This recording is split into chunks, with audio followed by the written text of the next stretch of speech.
मोदी सरकार अज बुरी तरह फसी हुई है।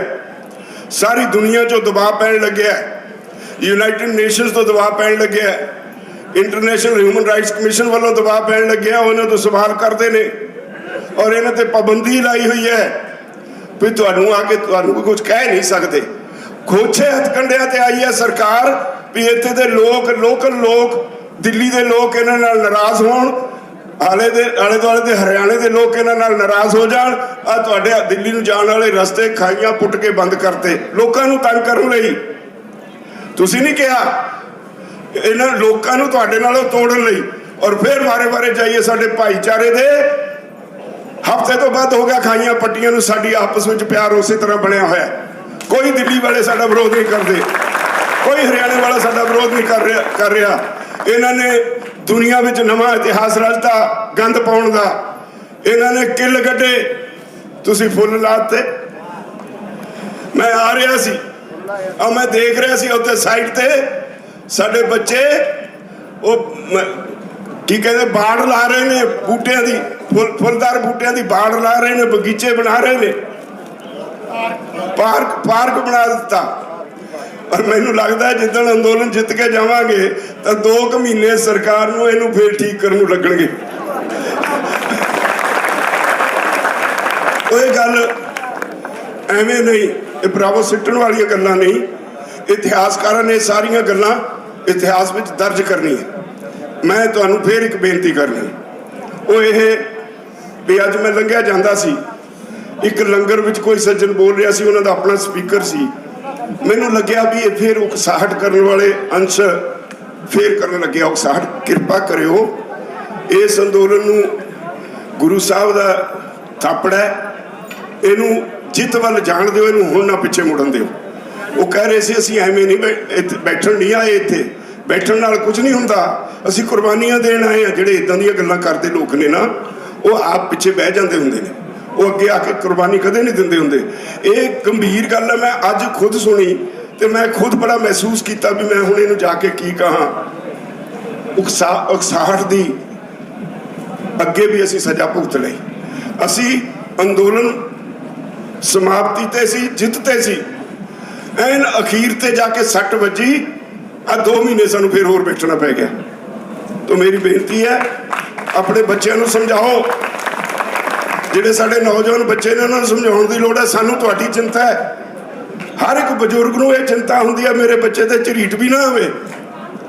सानूं तुहाडी चिंता है, असीं तुहानूं खुश देखना चाहुंदे हां। ये तुहाडे भविख लई लड़ रहे हैं, असीं तां अपनी उम्र खा पी लई। साडा निज की है इत्थे? सानूं जे चिंता तां ये है बई तुसीं रुल ना जाओ, तुहाडे अगले बच्चे ना रुल जाण। दुनिया में एक होर अजीब स्थिति पैदा हुई है, मैं थोड़ी जानकारी थोड़े नाल शेयर करांगा अज। वो ये 2 कंसैप्ट ने दुनिया में अगे बढ़न दे, एक सोशलिस्टिक पैटर्न, एक कैपिटलिस्ट पैटर्न। जिहड़े देश तरक्की देश कहे जाते हैं, जिन्हें अमरीका वर्गे, कनेडा वर्गे, इंग्लैंड वर्गे, जर्मनी, फ्रांस, डिवेलप्ड कंट्रीज जिन्होंने कहने हैं, उत्थे कैपिटलिस्ट पैटर्न चलता है।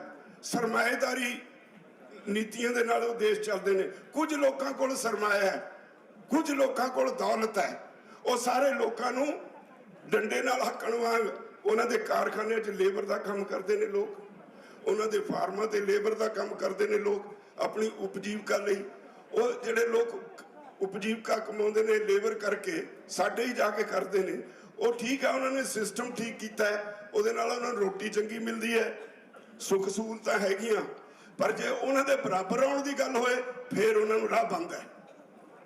इत्थे सोशलिस्टिक पैटर्न है। ਇਹਦਾ सोशलिस्टिक पैटर्न का मतलब होता है भी सारे इक्को जे होण। मैं इस गल की सख्त निंदा करदा सरकारां दी जिहड़ियां भी रहियां हिंदुस्तान च। साडे संविधान अनुसार इत्थे सोशलिस्टिक फॉर्म ऑफ गवर्नमेंट रही, पर वो कागजां च रही, आम आदमी नूं उहदा कोई लाभ पहुंचण नहीं दिता। कुछ गिने चुके उन्हां कोल सारी दौलत इकट्ठी हो गई। हुण मैनूं दस्सिओ, मैं पर्सनली जानदा अंबानिया का बाप धीरूभाई अंबानी पेट्रोल पंप से तेल पाया करता सी, नौकर सी। अज दुनिया का 1 नंबर अमीर आदमी है धीरूभाई अंबानी। मैनू एक बहुत बड़ा अधिकारी सी, बाद चो मंत्री बनया पंजाब तो। वो दिल्ली इतने चंडीगढ़ होंदा सी, गवर्नर रूल सी, ਉਹਦੀ बदली हो गई दिल्ली। वो आके इत्थे सानू मैसेज भेजी जे भी उन्होंने बुला के लियाओ, मेरे को बुला के लियाओ। इत्थे सैकटरी लग्या सी ते उत्थे जदों असीं उदों साडी परवाह नहीं सी करदा। इत्थे आए जदों असीं बैठे, हाले चाह दा कप आया नहीं, उन्हें पहले ही शुरू किया, मैं पंजाब च सी, मैं ये किया किसानां लई, मैं वो किया, मेरी बदली हुई, तुसीं एक बयान नहीं दिता। वो कही जे इत्थे बैठा मैं धीरू भाई अंबानी नूं हुण कहां भी उत्थे 5000 करोड़ ला दे, वो कहंदा लग गया। मैं धीरू भाई अंबानी नूं कहां भी उत्थे 10,000 करोड़ ला दे, लग गया। ते वो धीरू भाई अंबानी बार बार कही जे, ते मैं तुरिया ना गया। मैं क्या जी इदां करो, हुण तुसीं इत्थे समुंदर च तारियां लाओ, उत्थे जदों तुसीं सी सानूं चिड़ियां जनौर नहीं सी समझदे, हुण तुहानूं पता लग्या भी साडे बयान दा कोई मुੱਲ हुंदा है। तो इस करके धीरू भाई अंबानी जे अज राइज किया है, क्योंकि ये थोड़ा थोड़ा उधर नूं बदलण लगे ने, हुण उन्हां दे हत्थ सारा कुछ देण लगे ने। तेल सैक्टर अंबानिया दे हत्थ च, डिफेंस अंबानिया दे हत्थ च, ते कम्युनिकेशन अंबानिया दे हत्थ च, बड़े सैक्टर अंबानिया दे हत्थ च, लखां करोड़ दी जायदाद अडानिया दे हत्थ च, रेलवे एयरपोर्ट, हुण तुहाडी खेती अडानिया दे हत्थ च। एक अद्धे नूं होर बिल्ड कर लेणगे जिहड़ा चोणां ते खर्चा करदा है। असल कहानी तो यह है ना, ये आपो विच गिव एंड टेक है। उन्होंने कहते चोणां वेले शराब भी मंगते ने, चोणां वेले ये पैसे भी मंगते ने, चोणां वेले ये पार्टीबाजी भी बना के रखनी, उहदे ते भी खर्च आउंदा है। इन्हां च धड़ेबंदी तकड़ी होवे, उहदे लई खर्च आउंदा है। इहदे लई पैसा तूं दे, राज भाग असीं करांगे और पालिसियां तेरे हित च बनावांगे। समझौता तो यह है। जे समझौता ना हुंदा, 74 साल बाद देश की आज़ादी तो अज इत्थे कोई गरीब नहीं सी रहना चाहिए। मैं बहुत सारे दुनिया के देश देखे है। मैं जदों जाके पहली बारी आया इत्थे, मैनूं एयरपोर्ट ते साडे एक हरियाणे तो मेरा एक दोस्त सी, उहदा बेटा इमीग्रेशन च अफसर सी। वो मेरा पासपोर्ट जो मोहर जी लाउंदे ने रख के बह गया, देख के कहता अंकल की देख के आए हो बाहर। मैं कहा मैं तू पहले मेरी मोहर ला, मैं जावां। वो ना हटिया। मैं उन्हें इको गल कही, मैं कहा मैनू लगता है कुदरत ने जिहड़े डिवेलप कंट्रीज ने उन्होंने साडे जिन्ना नहीं दिता, कुदरत ने सानू बहुत कुछ दिता, पर उन्होंने लीडरशिप चंगी दे दी। चंगी लीडरशिप ने हर सुख सहूलत हर बंदे नहीं पैदा करती। सानू कुदरत ने वध दिता, पर असी लीडरशिप साडी माड़ी सी, जिहड़ी इत्थे दे मनुख नूं रोटी कमाउण दे योग भी नहीं बना सकी। है ही जिन्ने आ सूरज है, धुप जिन्नी तुहाडे कोल है, असी अंदाजा नहीं लाउंदे। कुदरत ने बख्शिया है। तुहाडे खाण वालियां चीज़ां दा स्वाद अलग है। तुहाडे बाहर बैठे होणगे रिश्तेदार, उन्होंने पूछो एडा वड्डा प्याज मिलता, स्वाद है ही नहीं। गोभी का फुल एडा वड्डा स्वाद है ही नहीं, किसी चीज़ का स्वाद नहीं, ना कोई उन्होंने सेब का स्वाद तुहाडे वर्गा। ये इस करके अभी कुदरत की बख्शिश तुहानूं वध है, पर लीडरशिप सानूं बहुत माड़ी मिल गई। लीडरशिप माड़ी मिली, ਉਹਦਾ सिट्टा यह है भी अज ये जिहड़ा दावा करते हैं ना भी असी अनाज विच सरप्लस हो गए, ये झूठ बोलते हैं। जिहड़े मर्जी जिहदे मर्जी राज भाग हथ दे दिओ, ये सारे झूठ बोलते हैं, झूठ बोलने का ठेका लिया। असलीयत यह है भी देश की आबादी का एक वड्डा हिस्सा, ਉਹਦੀ परचेजिंग पावर नहीं है, खरीद शक्ति है नहीं, ਉਹਦੀ जेब च पैसा ही नहीं। गोदाम भरिया है, मेरी जेब च पैसा नहीं, मैनूं ਉਹਦਾ की ला। मैं मुल लेके खा नहीं सकता, मेरी जेब च कुछ नहीं, मैं किते मंग के ही खावांगा। जब मेरी जेब च कुछ नहीं, ना मेरे को कम है, ना मेरे को कोई साधन है, मैं किते गुरु घर जाके लंगर छकांगा, किसी मंदिर अगे बैठांगा, किसी मस्जिद अगे बैठांगा, फिर मैं उत्थे जाके मंगांगा। इन्होंने मंगते पैदा किए, सरप्लस तुसी कीता, देश लई अन्न तुसी पैदा किया, ते अज पता की कर रहे हैं। मैं बार बार इन्हों कहना, तुहानूं पता नहीं, ये कुण तरह तुसी समझते नहीं। साडी पंजाबी यूनिवर्सिटी पटियाला ने एक सर्वेखण किया, ये 3-4 साल पहला की गल है। उहदे चों लिखदे है बई पंजाब च 65% किसान ते 75% खेत मजदूर 10वीं जमात भी पास नहीं कर सके, अनपढ़ ने अध पढ़े ने। हुण जिहड़ा 10वीं भी पास नहीं कर सकिया, उन्होंने जिहड़ा कमीशन भाव बनता है उसका पूरा नाम नहीं आता, पूरा नाम भी नहीं उन्होंने समझ। वो कमीशन के हथ किवें बन्ने ने उन्होंने समझ आउणी नहीं। तुसी आम तौर पर यह कहते हो भाई जी साड़ी किस्मत माड़ी है तो मेरे घर च गरीबी है। कई बारी असी यूनियन वाले लेखा जोखा करके जो कणक का पाठ 250 मंगते सी ना, उदों सरकार का बनिया हुआ सी 1400, तो सानू कई हसदे लै ये पागल हो गए यूनियन वाले, ये 250 मंगते हैं। पर जिहड़े ढंग नाल गिनना चाहिए, जे उस तरह गिनिया जाए तो 250 ही बनता सी।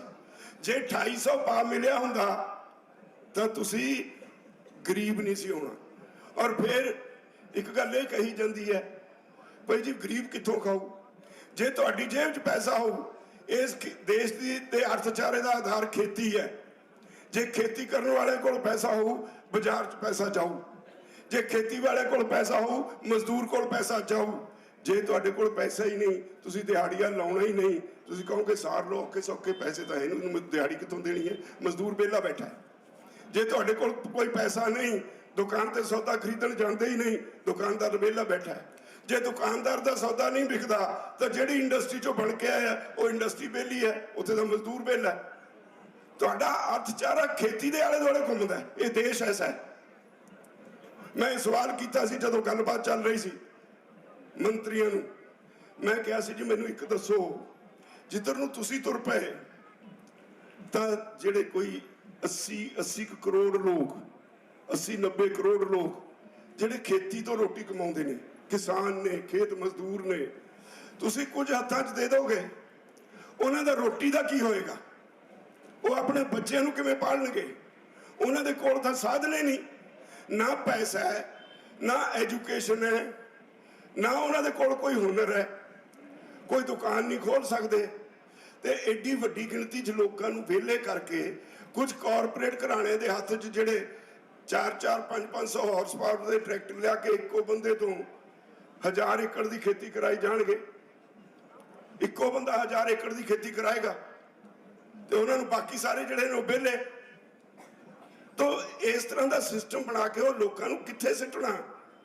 जिहड़ा आबादी का एडा वड्डा हिस्सा है, ये तुहाडियां नलायकियां ने। मैं राती टीवी ते देख रहा सी, देश में बेरोजगारी की दर कितनी है। आ मोदी दे आए थे पहाड़ा वांग बेरोजगारी का ग्राफ उत्ते नूं गया, उपर नूं गया, बेरोजगारी दर वधी है। साडे बच्चों लिए नौकरियां नहीं। यूपी विच राती टीवी ते सी 60 पोस्टां निकलियां चपड़ासी दियां पुलिस डिपार्टमेंट च। 60 पोस्टां, 90,000 दरखास्त चली गई 60 पोस्टां वास्ते। 90,000 जिहदे तो PhD MBA और मास्टर डिग्री होल्डर। MBA कुछ खुदाई होंगी है, जिन्हें MBA एडा सौखी डिग्री नहीं। MBA किया हुआ एक चपड़ासी दी नौकरी वास्ते अप्लाई करता है इस देश च। उन्होंने सरकार ने ऐसा कोई मौका नहीं दिता जिहदे नाल वो अपनी रोटी आप कमा सके, अपना बिजनेस आप कर सके, एक नवा एंटरप्रेन्योर बन सके। सरकार की पॉलिसी कोई नहीं। तो जे सरकार ने पॉलिसी नहीं देनी, तुसी पढ़ा लिखा के बच्चों को कित्थे भेजोगे? फिर तुसी यही कहोगे आईलैट्स कर भाजा कनेडा नूं, आईलैट्स कर भाजा आस्ट्रेलिया नूं, उत्थे जाके मजदूरी कर। तुहाडे कोल कोई रास्ता नहीं, क्योंकि तुसी जिहड़े खास तौर पर उत्तरी भारत च बसण वाले लोग हो। एक नंबर ते पंजाब, हुण हरियाणा साडी नकल करन लग पिया। तुसी खुला दिमाग रखदे हो, अगे वधण दे आदी हो, तुसी टिक के एक जगह नहीं रह सकते। ये तुहाडा खासा है। तुसी सारी दुनिया च फैले ही इस करके भी अगे वधना तुहाडे जीन्स विच है, तुहाडे अंदर तुरंदर तक कुदरत ने भरिया। अगे वधना, तरक्की करना। जब तरक्की करने लई मौका मिल जाए तुसी छड्डदे नहीं, जदे हथ पा लेंदे उस मौके नूं। इसे करके तुसी सारी दुनिया च जाके और उत्थे कनेडा दी पार्लीमेंट विच तुसी, इंग्लैंड दी पार्लीमेंट विच तुसी, देश दा अमरीका दुनिया दा सब तो अमीर देश, उत्थे दा वाइस प्रेजिडेंट लड़की है वो हिंदुस्तानी। तो ਇਹਦਾ मतलब यह है भी साडियां सरकारां बुरी तरह नालायक साबित हुई ਇਹਨਾਂ ਨੇ ਸਾਡੇ ਬੱਚਿਆਂ ਨੂੰ ਮੌਕਾ ਨਹੀਂ ਦਿੱਤਾ ਉਹਨਾਂ ਦੇ ਟੈਲੈਂਟ ਦੇ ਮੁਤਾਬਕ, ਉਹਨਾਂ ਦੇ ਗੁਣਾਂ ਦੇ ਮੁਤਾਬਕ, ਉਹਨਾਂ ਦੀ ਕੁਆਲੀਫਿਕੇਸ਼ਨ ਦੇ ਮੁਤਾਬਕ ਉਹਨੂੰ ਐਡਜਸਟ ਨਹੀਂ ਅਸੀਂ ਕਰ ਸਕੇ। ਉਹ ਦੂਜੇ ਦੇਸ਼ 'ਚ ਜਾ ਕੇ ਅੱਗੇ ਨਿਕਲ ਗਏ। ਮੈਂ ਇੱਕ ਵਾਰ ਕੈਲੀਫੋਰਨੀਆ ਗਿਆ। ਕੈਲੀਫੋਰਨੀਆ 'ਚ ਮੇਰਾ ਇੱਕ ਰਿਸ਼ਤੇਦਾਰ ਮੇਰਾ ਸਾਡੂ ਹੈ, ਉੱਥੇ ਕੀ ਯੂਨੀਵਰਸਿਟੀ 'ਚ ਹੈਡ ਹੈ, ਉਹ ਸੀਡ ਸਰਟੀਫਿਕੇਸ਼ਨ ਅਥਾਰਟੀ ਦਾ ਹੈਡ ਹੈ। ਮੈਂ ਉਹ ਮੈਨੂੰ ਕਹੇ ਵੀ ਭਾਜੀ ਤੁਹਾਨੂੰ ਕੀ ਦੇਵਾਂ? ਮੈਂ ਕਿਹਾ ਮੈਨੂੰ ਕੀ ਦੇਗਾ ਦੇ, ਜੇ ਲੋਕਾਂ ਨੂੰ ਕੁਝ ਭਲਾ ਹੁੰਦਾ ਤਾਂ। ਉਹਨੇ ਮੈਨੂੰ 2 ਝੋਨੇ ਦਾ ਤੇ ਇੱਕ ਹੋਰ ਆਇਲ ਸੀਡ ਦਾ 2 ਬੀ ਦਿੱਤੇ। ਬੀ ਖੁੱਲੇ ਨਹੀਂ ਦਿੱਤੇ, ਉਹਨੇ ਸੀਲ ਕਰਕੇ ਉਹਦੇ ਵਿੱਚ ਜਿਹੜਾ ਤਕਨੀਕੀ ਡਾਟਾ ਸੀ, ਸਾਇੰਟੀਫਿਕ ਡਾਟਾ ਸੀ, ਉਹਦੇ ਵਿੱਚ ਪਾ ਕੇ ਸੀਲਾਂ ਲਾ ਕੇ ਮੈਨੂੰ ਦਿੱਤਾ ਵੀ ਇੱਕ ਰਵਾਇਤ ਹੈ ਸਾਡੇ, ਇਹ ਸੀਲਡ ਕਵਰ ਜਾ ਕੇ ਉੱਥੇ ਖੇਤੀਬਾੜੀ ਯੂਨੀਵਰਸਿਟੀ ਵਾਲਿਆਂ ਨੂੰ ਦੇਈ, ਉਹ ਇਹਦੇ ਤੇ ਰਿਸਰਚ ਕਰ ਲੈਣਗੇ। ਤੇ ਜੇ ਸਾਡੀ ਮਦਦ ਦੀ ਲੋੜ ਹੈ ਤਾਂ ਅਸੀਂ ਕੋਈ ਪੈਸਾ ਨਹੀਂ ਲੈਂਦੇ, ਸਾਡੀਆਂ ਜੜ੍ਹਾਂ ਨੇ, ਅਸੀਂ ਵੀ ਆ ਜਾਾਂਗੇ ਉੱਥੇ ਉਹਨਾਂ ਦੀ ਮਦਦ